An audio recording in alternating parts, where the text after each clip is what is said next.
तो कैसे हैं आप लोग। तो आज हम बात करने वाले स्टेबिलिटी ऑफ कार्ब एनायन। इतने सारे कार्बन आयन होते हैं, हम कैसे डिसाइड करें कि कौन सा सबसे ज्यादा स्टेबल है। अब प्रीवियस वीडियो में हमने डिस्कस किया था स्टेबिलिटी ऑफ कार्बोकैटायन। इस वीडियो में हम डिस्कस करेंगे stability of carbanion. Hello everyone, this is Vishal Shivpure, you are watching VS stable tutorials. चलिए शुरू करते हैं।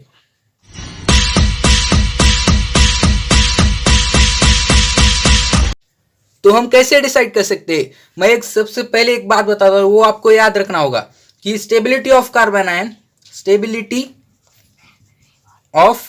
Ion is directly proportional to minus m minus I and inversely proportional to plus m plus I।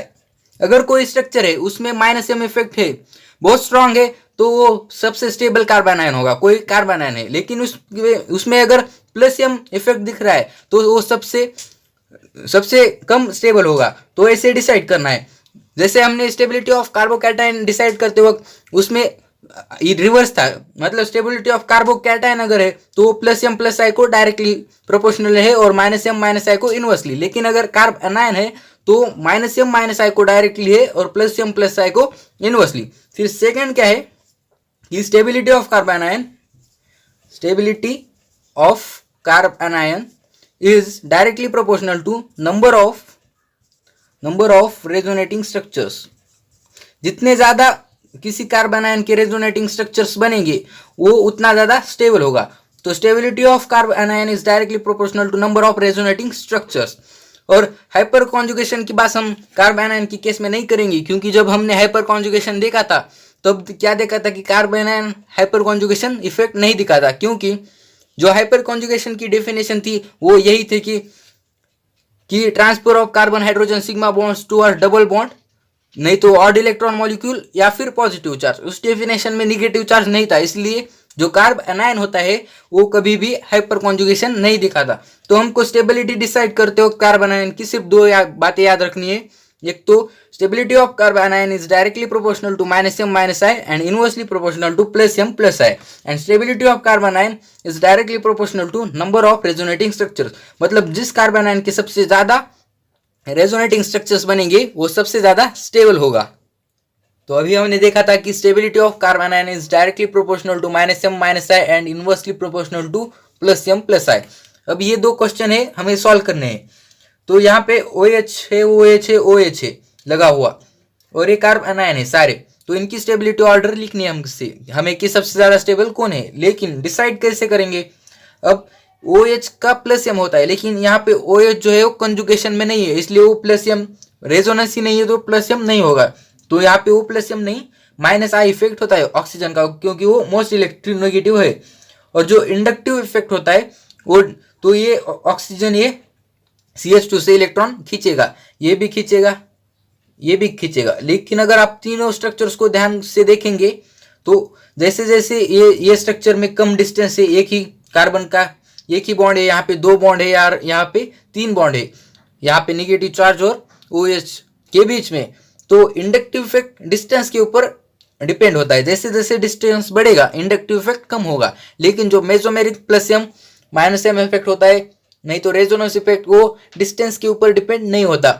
मतलब यहाँ पे भी ऐसे अगर ये कंजुगेशन में होता तो सेम ये प्लस एम होता है, लेकिन जो इंडक्टिव इफेक्ट होता है वो डिस्टेंस के ऊपर डिपेंड होता है। तो सबसे प्लस आई ज्यादा इसका होगा, सबसे ज्यादा जो माइनस आई होगा, सॉरी ये जो माइनस आई इसका होगा सबसे ज्यादा, माइनस आई यहाँ पे मैक्सिमम। और यहाँ पे जैसे जैसे इस साइड जाओगे तो डिक्रीज होता जाएगा, वो माइनस आई जो है वो डिक्रीज होगा।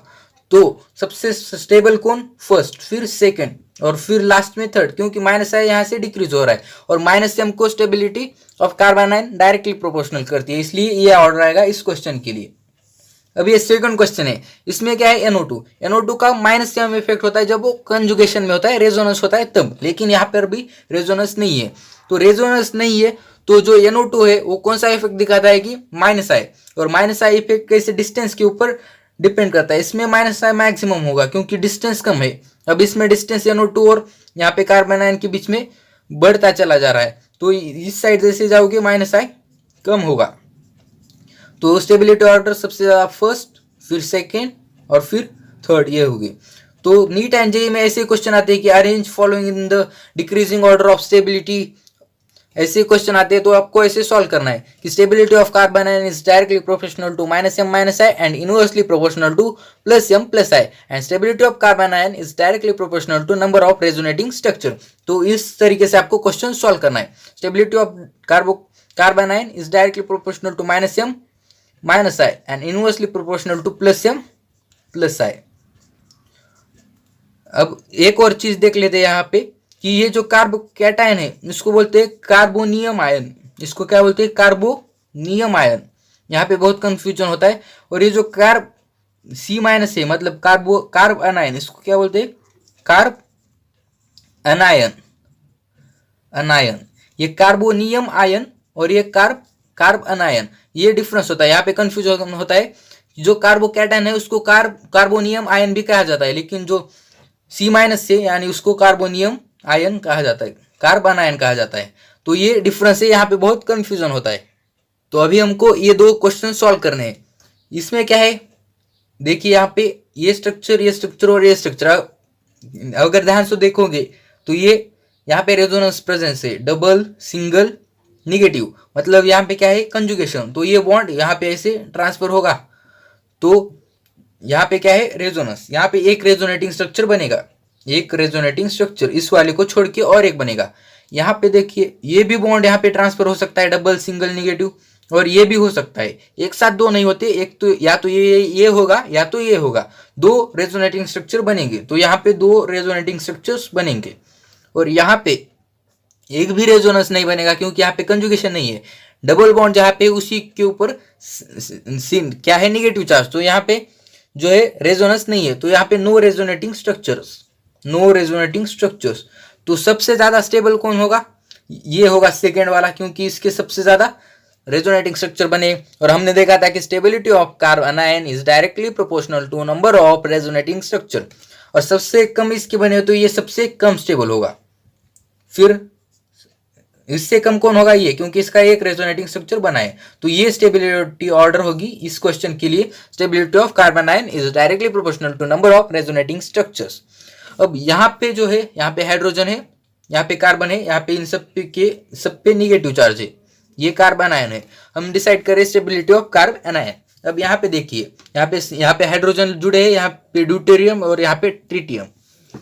जब मैंने आपको +I का ऑर्डर बताया था तो सबसे ज्यादा +I देता है ट्रिटियम, फिर देता है ड्यूटेरियम और फिर देता है हाइड्रोजन। ये है +I ये ऐसे देते हैं। लेकिन +I को कैसे? इनवर्सली प्रोपोर्शनल है। जो स्टेबिलिटी ऑफ कार्बन आयन है वो +I को इनवर्सली प्रोपोर्शनल है। अभी बताया था कि stability of carbon ion is directly proportional to -m-i and inversely proportional to +m+i। Stability यहाँ पे लिख देते, stability of carbon ion is directly proportional to -m-i and inversely proportional to +m+i। तो सबसे कम स्टेबल कौन होगा? ट्रिटियम, क्योंकि उसका +I सबसे ज्यादा है और स्टेबिलिटी इनवर्सली प्रोपोर्शनल है।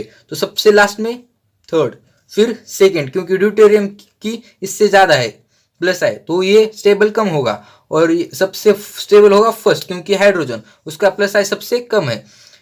ये है ट्रिटियम, ड्यूटेरियम, हाइड्रोजन +I की, और उल्टा लिख देंगे इसी ऑर्डर को तो ये स्टेबिलिटी की ऑर्डर, क्योंकि +I को stability of carbon ion inversely proportional है। अब हम ये क्वेश्चन सॉल्व करेंगे। यहाँ पे रेजोनेंस एग्जिस्ट करता है, यहाँ पे देखिए डबल सिंगल नेगेटिव। तो ये बॉन्ड यहाँ पे ये बॉन्ड ऑक्सीजन पे ट्रांसफर होगा, क्योंकि यहाँ पे double single negative, oxygen more negative है कार्बन से, तो ये बॉन्ड ये पाई इलेक्ट्रॉन वो अपनी तरफ अट्रैक्ट करेगा। अब इस पे पॉजिटिव आएगा तो ये नेगेटिव चार्ज जो है ये यहाँ पे ट्रांसफर हो जाएगा। तो यहाँ पे एक रेजोनेटिंग स्ट्रक्चर बन जाएगा। इसी तरह से यहाँ पे दो रेजोनेटिंग स्ट्रक्चर बनेंगे। सबसे पहले ये बॉन्ड यहाँ पे जाएगा, यहाँ पे पॉजिटिव आएगा, फिर ये बॉन्ड यहाँ पे जाएगा। यहाँ पे देखते, यहाँ पे है डबल सिंगल नेगेटिव, यहाँ पे तो ये रेजोनेंस नहीं बनेगा। ये देखते डबल सिंगल नेगेटिव, इस साइड से कॉन्जुगेशन है तो ये यहाँ पे जाएगी और ये जो है वो यहाँ पे जाएगी। तो यहाँ पे एक रेजोनेटिंग स्ट्रक्चर बनेगा। और यहाँ पे ये जो दिख रहा है, यहाँ पे देखते, यहाँ पे इस साइड तो कुछ रेजोनेंस नहीं बनेगा, इस साइड ही बनेगा डबल सिंगल नेगेटिव। तो ये पाई इलेक्ट्रॉन ऑक्सीजन अपने ऊपर खींच लेगा और ये नेगेटिव चार्ज यहाँ पे आएगा, तो इस कार्बन के ऊपर क्या आएगा, पॉजिटिव। तो अगेन यहाँ पे ये ऐसे जाएगा, तो सबसे ज्यादा इसके बनेंगे 3 रेजोनेटिंग स्ट्रक्चर्स। तो सबसे स्टेबल थर्ड, फिर उससे कम फर्स्ट, फिर सबसे कम सेकेंड। तो ये ऑर्डर आएगा, क्योंकि नंबर ऑफ रेजोनेटिंग स्ट्रक्चर्स को जो स्टेबिलिटी हुए वो कैसे है कि डायरेक्टली प्रोपोर्शनल है।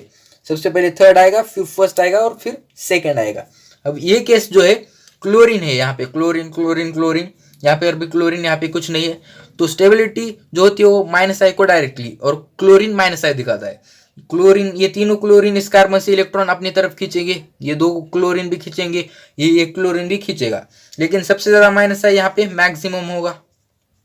तो सबसे स्टेबल फर्स्ट, फिर यहाँ पे होगा सेकेंड, क्योंकि इसके पास 2 क्लोरीन है। अब इसके पास एक भी क्लोरीन नहीं है, इसके पास एक है, तो उससे कम फोर्थ, और सबसे कम स्टेबल होगा थर्ड, क्योंकि उसके पास एक भी नहीं है, माइनस आई बहुत कम होगा, तो ये होगी, क्योंकि माइनस आई को जो स्टेबिलिटी है वो कैसे डायरेक्टली प्रोपोर्शनल है, और इसके पास माइनस आई ज्यादा है, इसके पास थोड़ा कम, इसके पास उससे कम, और इसके पास नहीं है, तो यहाँ पे ये ऑर्डर होगी और यहाँ पे ये होगी, क्योंकि यहाँ पे रेजोनेटिंग स्ट्रक्चर्स के बेस पे डिसाइड किया था, और यहाँ पे माइनस आई। तो जो होता है स्टेबिलिटी ऑफ कार्बन आयन, वो माइनस एम और माइनस आई को डायरेक्टली होता है, और प्लस एम एंड प्लस आई को इनवर्सली प्रोपोर्शनल होता है, ये होता है। और यहाँ पे रेजोनेटिंग स्ट्रक्चर्स को भी डायरेक्टली प्रोपोर्शनल होता है। नंबर ऑफ रेजोनेटिंग स्ट्रक्चर जितने ज्यादा बनेंगे उसको कार्बन आयन की स्टेबिलिटी डायरेक्टली प्रोपोर्शनल होती है। तो ऐसे क्वेश्चन सॉल्व करने बहुत इजी है। तो ये जो 2 क्वेश्चन दिख रहे हैं अब हम वो सॉल्व करेंगे। यहाँ पे देखिए, ये जो कार्बन है, यहाँ पे ट्रिपल बॉन्ड है, यहाँ पे डबल बॉन्ड है, यहाँ पे सिंगल बॉन्ड है। अगर आप इस कार्बन का हाइब्रिडाइजेशन निकालोगे, इस कार्बन का, तो इस कार्बन का हाइब्रिडाइजेशन आएगा sp। देखिए, इसने यहाँ एक हाइड्रोजन के साथ एक सिग्मा बॉन्ड बनाया है, और इस कार्बन के साथ एक सिग्मा बॉन्ड बनाया है, और इस पे कोई भी लोन पेयर नहीं है। तो hybridization equal to number of lone pairs plus number of sigma bond. तो सिग्मा बॉन्ड 2 है तो क्या, sp। यहाँ पे इसका आएगा 3, तो 3 आएगा नंबर ऑफ, ये जो सम है number of sigma bond plus number of lone pair, इस कार्बन की आएगी 3, तो इस पे आएगा sp2 और इस पे आएगा sp3। इसका हाइब्रिडाइजेशन क्या आएगा, sp3। अब इससे हम डिसाइड कर सकते हैं कि कौन सा कार्बन आयन सबसे ज्यादा स्टेबल है। क्यों? क्योंकि हमको पता है जो इलेक्ट्रोनेगेटिविटी होती है, अगर आप इलेक्ट्रोनेगेटिविटी की बात करेंगे तो इलेक्ट्रोनेगेटिविटी सबसे ज्यादा sp हाइब्रिडाइज कार्बन की होती है, फिर sp2 और सबसे कम sp3।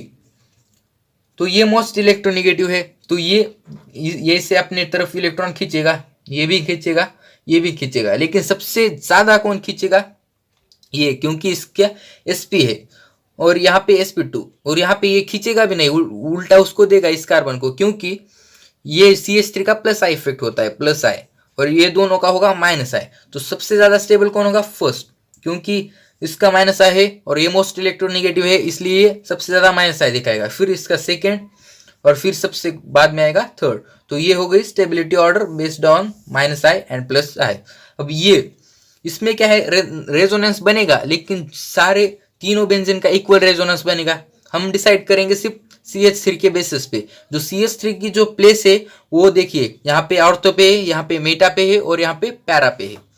ऑर्थो पैरा मेटा आपको पता होगा, आई होप आपको पता होगा, इसलिए मैं डायरेक्ट बता रहा हूँ। यहाँ पे ऑर्थो पे है, यहाँ पे मेटा पे है, यहाँ पे पैरा पे है।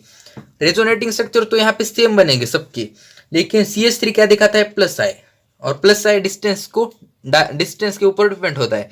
तो यहाँ पे सबसे कम डिस्टेंस है, यहाँ पे पास है, तो इसका प्लस आई मैक्स होगा, मतलब मैक्सिमम होगा, और इसका प्लस आई जो है वो मिनिमम होगा। और प्लस आई कार्बन आयन की स्टेबिलिटी के लिए इनवर्सली प्रोपोर्शनल है।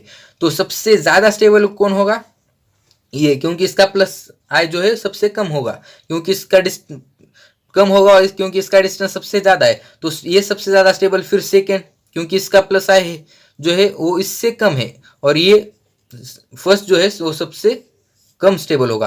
तो ये इसकी स्टेबिलिटी ऑर्डर हो गई, और ये इसकी हो गई। तो ये जो 2 क्वेश्चन है वो देखते हैं। अब ये जो क्वेश्चन है इसमें बहुत सिंपल है, यहाँ पे 3 बेंजीन रिंग जुड़ी है, यहाँ पे 2 और यहाँ पे 1। एक बेंजीन रिंग के रेजोनेटिंग स्ट्रक्चर 4 बनते हैं, यहाँ पे 3 है, तो यहाँ पे रेजोनेटिंग स्ट्रक्चर कितने बनेंगे, 12। यहाँ पे रेजोनेटिंग स्ट्रक्चर 8, क्योंकि एक के 4 बनते हैं, सिंपल है। और यहाँ पे रेजोनेटिंग स्ट्रक्चर 4, तो number of resonating structure is directly proportional to stability.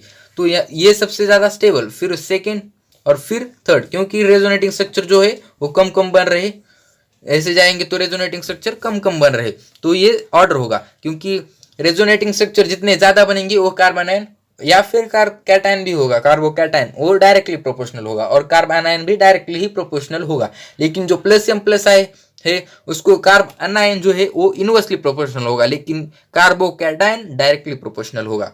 तो ये कुछ डिफरेंस है।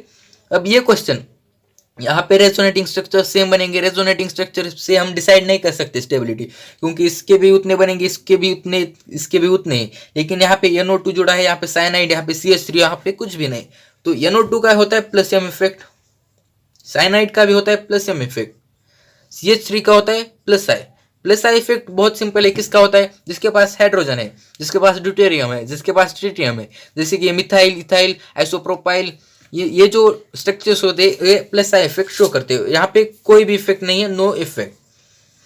अब इसका माइनस इफेक्ट, सॉरी, NO2 का होता है -m और साइनाइड का भी होता है -m। तो NO2 का भी -m है, साइनाइड का भी -m है, लेकिन NO2 का -m ज्यादा होता है। तो -m को stability of carbon ion directly proportional है, तो सबसे ज्यादा स्टेबल फर्स्ट, फिर उससे कम सेकेंड, फिर उससे कम थर्ड नहीं होगा, ये होगा फोर्थ, क्योंकि इसका कोई भी इफेक्ट नहीं है और इसका प्लस आई है, और प्लस आई इनवर्सली इफेक्ट है स्टेबिलिटी को, तो सबसे लास्ट में होगा थर्ड। तो इसका ऑर्डर ये बनेगा, सबसे ज्यादा फर्स्ट, सेकेंड, फिर फोर्थ और फिर थर्ड, क्योंकि -m NO2 सबसे ज्यादा दिखाता है, और -m को stability of carbon ion directly proportional होती है। फिर उससे कम साइनाइड दिखाता है, यहाँ पे कोई भी इफेक्ट नहीं है, सिर्फ रेजोनेटिंग स्ट्रक्चर बनेंगे, तो ये उससे बाद में आएगा और ये लास्ट में आएगा, क्योंकि ये प्लस आई दिखा रहा है, और plus I stability of carbon ion inversely proportional है। और ये रेजोनेटिंग स्ट्रक्चर पे सिंपल सा सॉल्व हो जाता है। ये तो बहुत सिंपल क्वेश्चन था। तो अब आते हैं इन क्वेश्चन के ऊपर। ये 2 क्वेश्चन है। सबसे पहला क्वेश्चन ये है, ये सारी कार्बन आयन है, ये भी माइनस माइनस माइनस सारी कार्बन आयन है। यहाँ पे क्या चेंज हुआ है? सिर्फ ये जो साइनाइड है उसकी पोजीशन चेंज हुई है। इस क्वेश्चन में एक इंपॉर्टेंट पॉइंट क्या है कि यहाँ पे साइनाइड -m दिखा रहा है, यहाँ पे भी साइनाइड जो है -m दिखा रहा है, लेकिन यहाँ पे जो मेटा पोजीशन पे जो है, मतलब जहाँ जिस कार्बन से CH2 माइनस जुड़ा है उसके रिस्पेक्ट में ये मेटा है, तो मेटा से जो साइनाइड जुड़ा है वो -m नहीं दिखाता, क्योंकि मेटा पोजीशन पे जो है मेसोमेरिक इफेक्ट नहीं होता। ये बात आप याद रख लीजिए कि मेटा पोजीशन पे मेसोमेरिक इफेक्ट ही नहीं होता, +m भी नहीं होता और -m भी नहीं होता। तो ये जो साइनाइड है -i दिखाएगा, और यहाँ पे कौन सा भी इफेक्ट नहीं है, नो इफेक्ट। यहाँ पे कौन सा भी इफेक्ट नहीं है, मेटा पोजीशन पे मेसोमेरिक इफेक्ट एक्सिस्ट ही नहीं करता है। अब इस CH2 माइनस जहाँ पे जुड़ा है उस कार्बन के रिस्पेक्ट में ये मेटा है, तो यहाँ पे -m नहीं होगा इस साइनाइड का, ये साइनाइड जो है वो -i दिखाएगा। तो सबसे ज्यादा जो स्टेबल होगा वो कौन सा होगा? अब ये दोनों -m दिखा रहे हैं दोनों, तो ये दोनों स्टेबल होगी, क्योंकि -m डिस्टेंस के ऊपर डिपेंड नहीं करता। फिर ये दोनों ये जो साइनाइड है वो -m और -i भी दिखाएगा, और ये भी -i दिखाएगा। अब इन दोनों में से डिसाइड करना है हमको। -i से हम डिसाइड कर सकते हैं, -i डिस्टेंस के ऊपर डिपेंड करता है, तो यहाँ पे डिस्टेंस कम है और यहाँ पे ज्यादा है बेसिकली, तो सबसे स्टेबल फर्स्ट फिर थर्ड, ये हो गया। अब इन दोनों में से डिसाइड करना है, इसका -i है और -i को डायरेक्टली है स्टेबिलिटी ऑफ कार्बन आयन, तो यहाँ पे सेकेंड और यहाँ पे नो इफेक्ट, तो सबसे लास्ट में फोर्थ। तो ये हो गया इसकी स्टेबिलिटी ऑर्डर। अब इस क्वेश्चन को सॉल्व कर दे।